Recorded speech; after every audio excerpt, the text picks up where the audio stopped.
Well, good evening, everybody.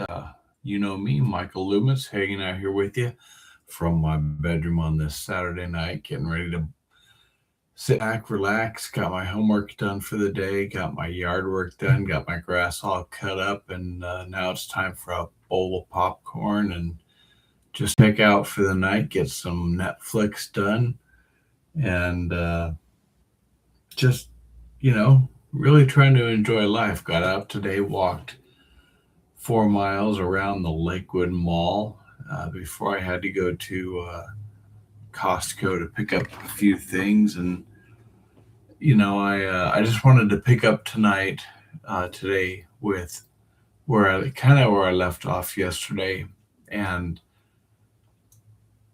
this question I had for myself this morning. It says, am I reverse engineering longevity, or just living in Father Time's hood without a permit?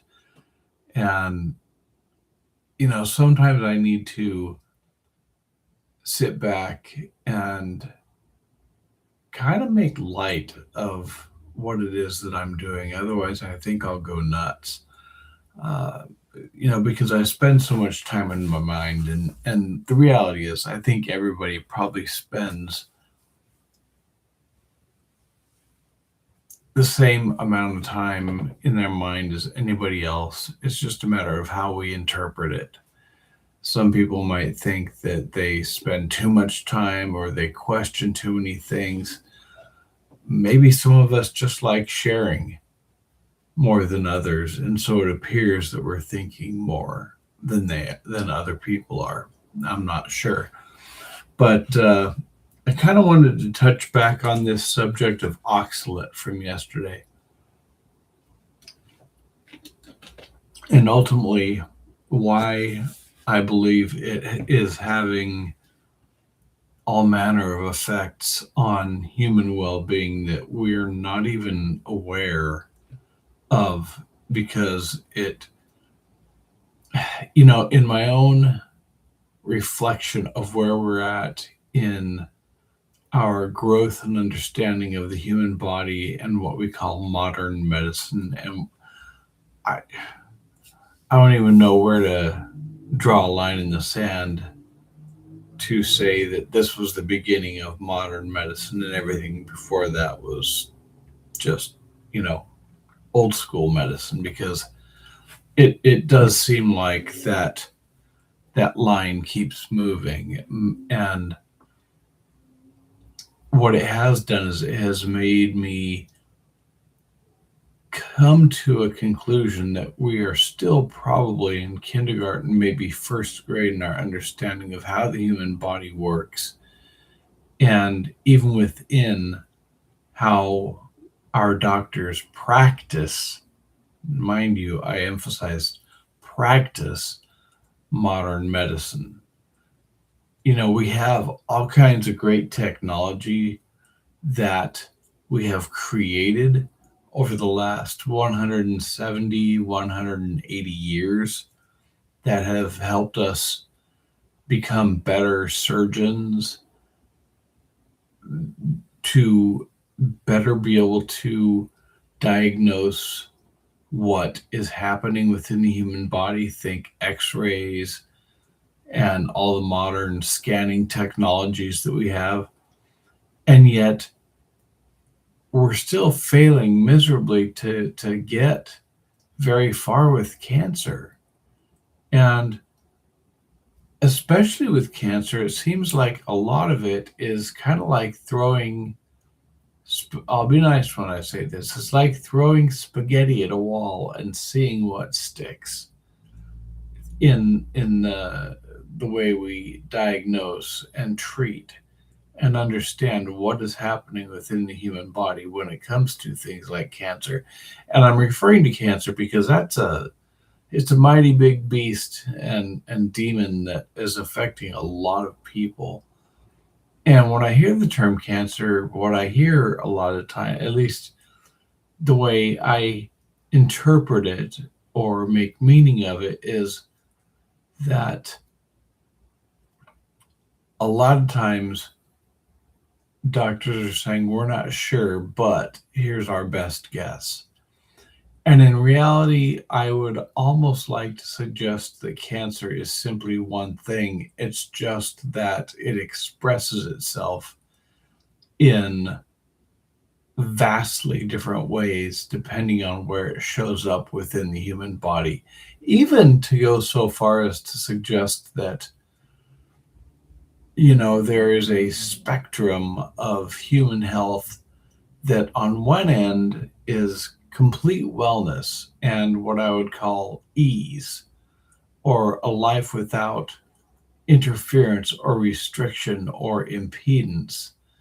And that is what, in some sense, it's kind of like that joy of youth that we all experience when we're kids, that where nothing hurts. We don't wake up and jump out of bed and feel like our calves are tighter than the strings on our guitar. Um, no, we wake up feeling pretty darn good in the mornings when we're kids, but as we get older, things start getting stiffer, and the waking experience as we enter each and every day of our lives, it's different. And for the life of me, some mornings I wake up and I say, man, I really wish I could feel like I used to when I woke up when I was 25 or 20 or 15 or whatever. And then every once in a while, and especially twice in the last week, I've woke up in the morning and I thought, wow, I actually feel pretty darn good, which is something that I haven't felt for some time, which leads me back into this issue that I was talking about yesterday relating to oxalate. And let me go back, step back just a step or two, and talking about this idea of, we live life, and on one end we have ease over here where everything's good and everything's firing like it's supposed to. And then on this other hand, we have what we call dis-ease. Okay. And the first step to knowing that what you're dealing with when you step away from ease is you run into this thing where you're feeling fatigued or tired or run down. Okay. On this other end where you have disease over here, you have what's called, well, for example, cancer.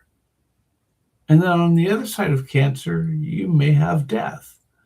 So you have full life on one side, you have cancer, you have death on the other side, and what you have in between is ease and dis-ease. Okay, but yet there's a whole spectrum of things, and somewhere in the middle is what I would call chronic inflammation, and that's about the point where we start taking Advil or Tylenol every day, and we start dealing with pain with medication. Before that, there's just symptoms that are uncomfortable, but we get to a certain point, somewhere probably around the middle, where we start getting doctors involved. And then, then from there, and I'll cover this more, but there's also another video on my channel about the 7 stages of disease. If you'd like to know more about that you'll find in my videos section. And so now that I've given you that to look at, go listen to that video on the 7 stages of disease. That will explain an awful lot to you of how, cancer is just a part of the spectrum of this thing we call life. And in my personal opinion, cancer is not our body being attacked or our body failing. It is simply part of the life process where our body is still fighting for us. And it is, though it is expressing itself in a manner that we would find uncomfortable or painful or, ultimately leading to a thing we call death, cancer is still a mechanism, I believe, that is still fully within the realm of our body's system of attempting to maintain homeostasis. And that when we find things like a tumor, it's not a bad thing. It's actually a good thing that your body is trying to encapsulate so that you can maintain comfort. And then if we see that tumor as growing, it's oftentimes our body sending more in mechanisms into the mix to fight against what it is that's going wrong there. And I think we're interpreting that the wrong way. And instead of dealing with the root, we attack the troops that are trying to make our situation right. And I hope that makes sense. So, you know,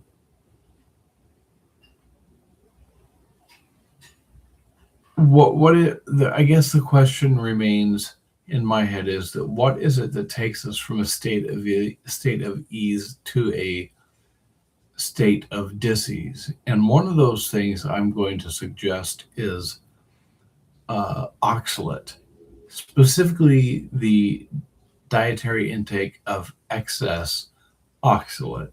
Now, there are uh, what we call disease states where people have what's called primary and secondary oxaluria. But specifically, what I want to address is the fact that we are, especially in our modern world, we're eating a lot of foods that we never really would have had access to before, and we're eating them in volumes at rates that most of humankind throughout human history wouldn't have had access to because of seasonality or where you lived. Yet, in our modern context, it doesn't matter where you live. And especially if you live somewhere like me in Southern California, where we have all kinds of wonderful stores like Trader Joe's, Whole Foods Market, Sprouts, Mother's, Costco. We have access to every imaginable kind of fruit and vegetable and meat and even processed foods in some of these most wonderfully organic stores. They still have all these middle sections wrapped in plastic and cardboard that are filled with foods that are hyper processed that aren't doing us any good. You don't want to be eating foods necessarily that are wrapped in paper and plastic and cardboard that have to have ingredients lists on them. You want to avoid those at all costs. But even if you did, even if you wanted to say that you're safely eating and consuming a whole food diet where it's only single ingredients, things like apples and oranges and bananas and potatoes and broccoli and cauliflower, you can still make the mistake of eating too much of what are potentially good things because they're available now 24/7, 365 days a year. We don't have seasons anymore where, for example, you only got strawberries for a certain amount of time for like 1 month out of the year, or raspberries or cherries or potatoes or whatever. We can get all of those things now because of global shipping, refrigeration, refrigerated containers that fit on these ships that bring us food from places like from Chile in South America to Southern California, completely out of season. And so, if you're somebody that has a sweet tooth that really likes raspberries or blackberries or kiwi fruit, And you can get those things each and every day if you want for the, or dark chocolate or spinach.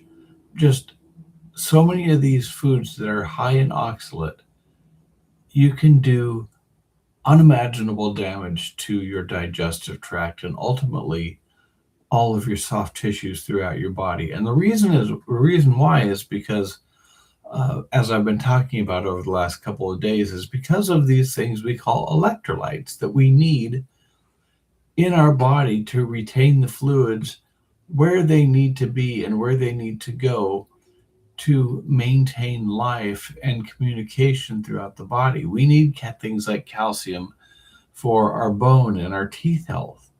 But yet, what does oxalate bind with the most? Number one, calcium. Number two, magnesium. Number three, iron. And so, if you are consuming any real additional oxalate outside of the strict limitations that are, allowed to you because of eating seasonally, you may find yourself in your latter years with,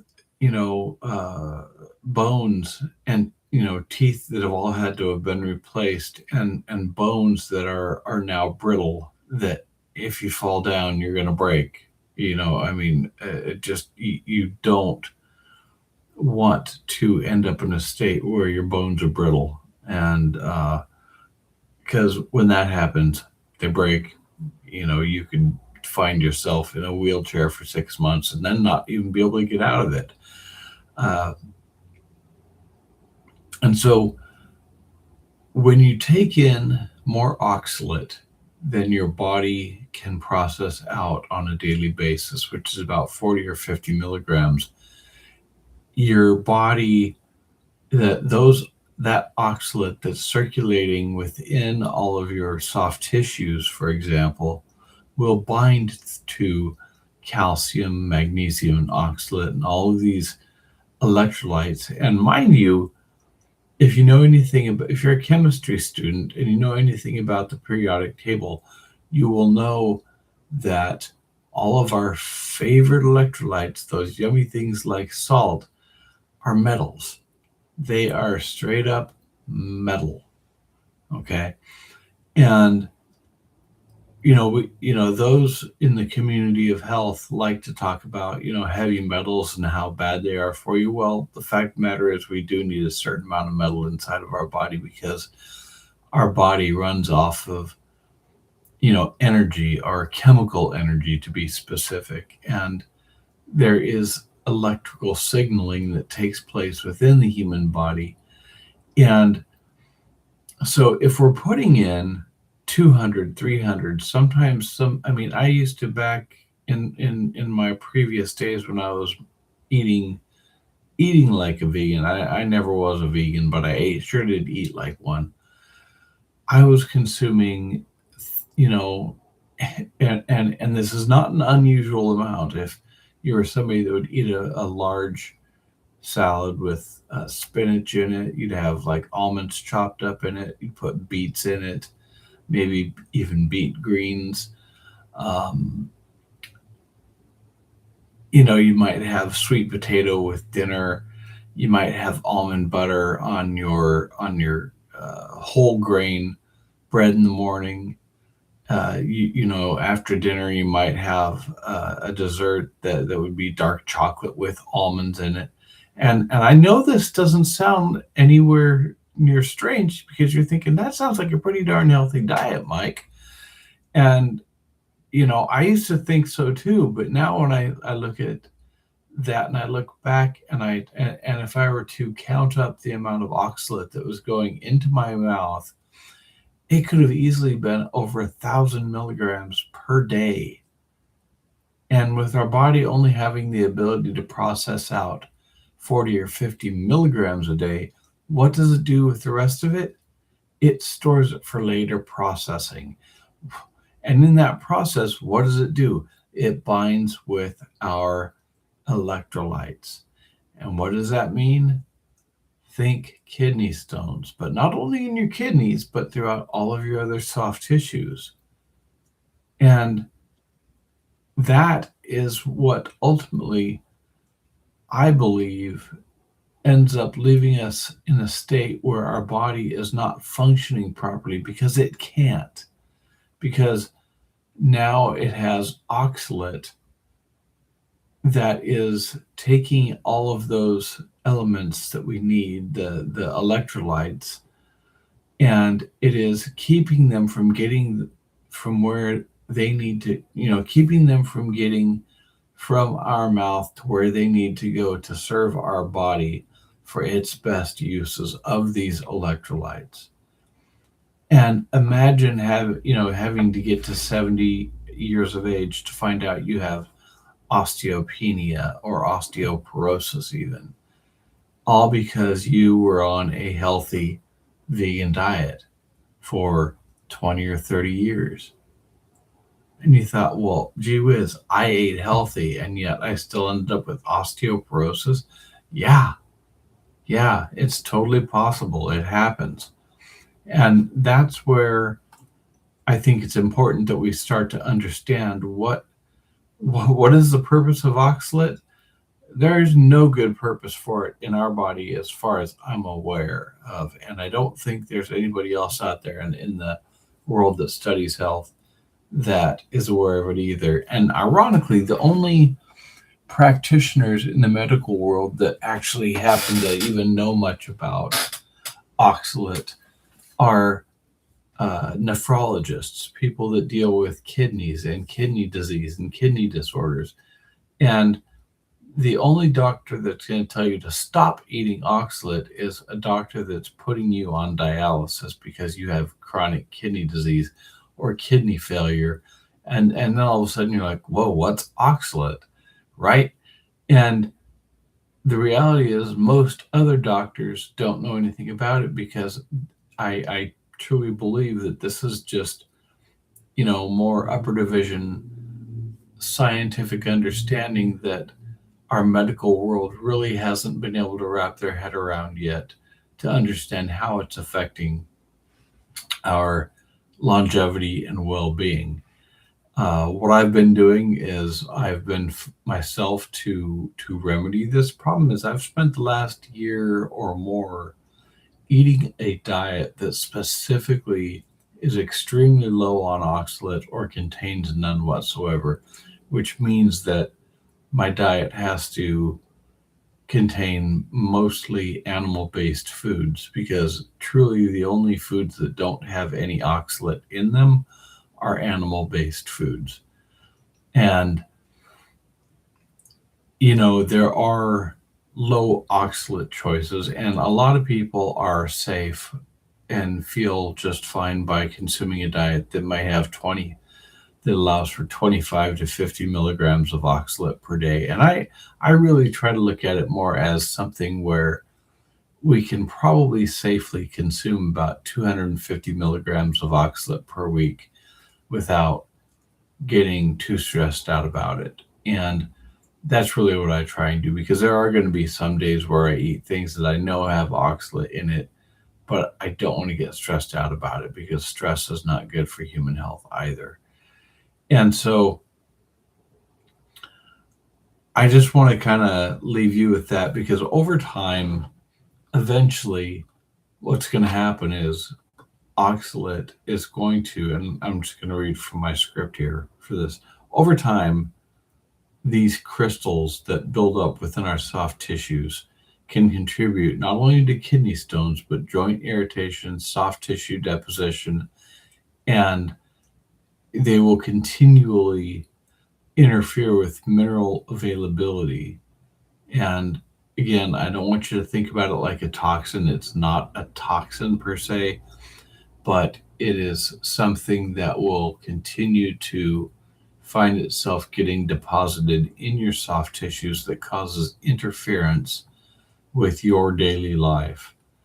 And so I'm going to put that one down for now, and we can come back to that later. Maybe in the future, I will be able to interview some people on the subject. And in the meantime, I kind of want to leave you guys with a few ideas. I was out walking this morning and I took some notes with my Google note taking apparatus on my phone. And it's kind of funny with this whole text to speech thing is that oftentimes I'll be walking and I'm not wearing my glasses. And if I'm not wearing my reading glasses, I can't read what I just spoke into my phone. And so I just kind of assume um, that it got the right message. But today I got a few of them where I couldn't even interpret what it said after I got home. So I actually entered them all into Chat GPT and I asked, can you possibly interpret this for me? And it did. And so I just wanted to share some of these thoughts with you before I log off for the evening because I got popcorn waiting for me. And man, I'm done for the day.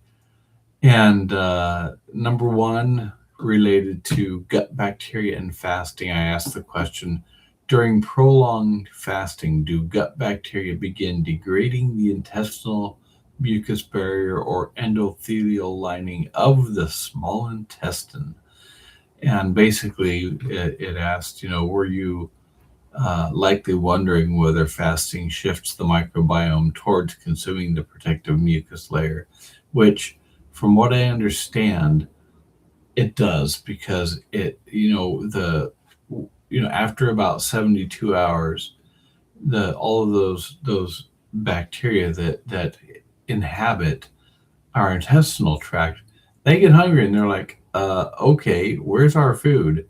And so what they do is they start consuming the mucosa, the lining of our intestinal tract, leaving it in some ways unprotected. So all that to say, if somebody's going to be doing any fasting, specifically any water fasting, I would really highly recommend contacting a professional, someone that can guide and assist you with that, because really, 72 hours, I do that anytime I'm feeling funky.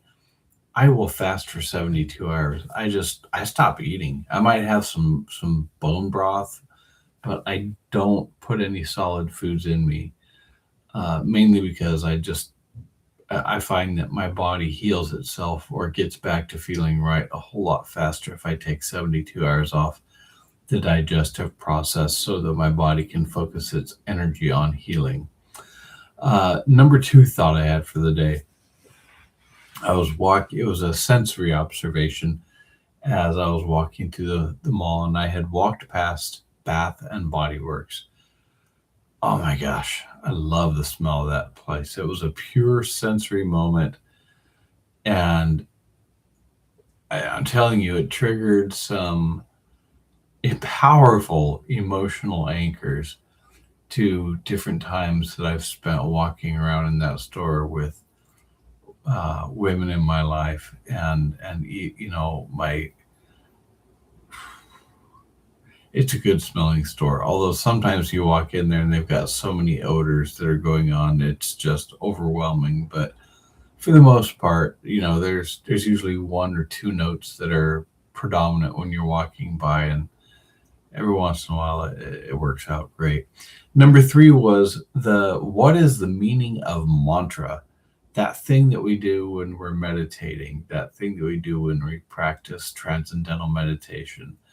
And it's from the Sanskrit, and it's the word man, as in like mankind, and the prefix man and the prefix and suffix tra, meaning tool.